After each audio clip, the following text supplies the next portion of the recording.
In Elmwood Lane, every house looked like it came out of a magazine, neat, trimmed, and polished to perfection. Except mine. I'm David, and I like things a little wilder. Tall grass, buzzing bees, native flowers. To me, it felt like home. But to the HOA? It was an eyesore. One morning, I stepped outside to find a bright orange envelope taped to my door. A fine. A warning. A threat dressed as regulation.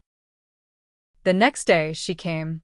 Carol, HOA president. Clipboard in hand, heels clicking like a judge walking to the stand. This is a community, Mr. Thomas, not a jungle. This is my property. I like it this way. Well, your lawn is dragging the neighborhood's value down. Either cut it or pay the fine. And just like that, the war had begun. At first, I laughed it off. Then came the daily fines, $100, then $200, then $500. I was cited for unauthorized vegetation, visible insects, and aesthetic violations. This wasn't about grass anymore, it was about control. And Carol? She wanted obedience. But I don't bend to bullies. One evening, Ellie, my neighbor, came over with homemade cookies and a smile. Ellie, I love your yard. It's the only place butterflies still come. Me. Tell that to Carol. Ellie, I just might. You're not alone, David. We're not all robots out here. Her words stayed with me. Maybe. I wasn't just fighting for me. I started researching, reading, digging deeper. And then I found it. The Pollinator Protection Act. A new state law that encouraged natural landscapes for ecological benefit, and it overrode HOA rules. I printed it out, highlighted every line, and smiled. They wanted a war? I brought legislation. I started researching, reading, digging deeper. And then I found it. The Pollinator Protection Act.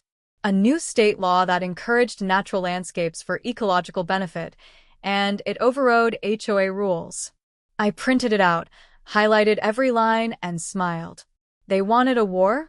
I brought legislation. When I told Carol about the law, she lost it. Carol, furious.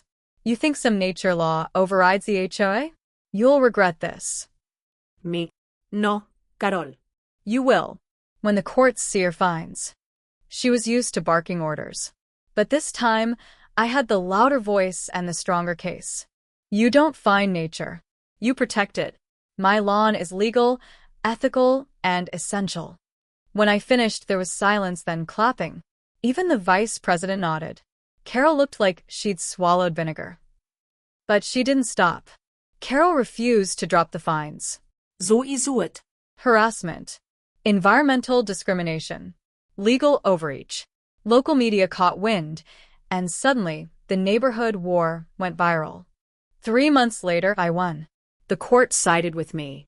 All fines dropped. Hoa verdict then. Carol? She resigned. And the neighborhood? It changed. Ellie started a community garden. Others tore up their chemical-covered lawns and planted wildflowers. It wasn't just my win. It was our win. They told me to cut my grass. I let it grow instead. And in that wildness, something beautiful happened. Not just butterflies, but freedom. A reminder that even in the most controlled places, nature and people can still thrive.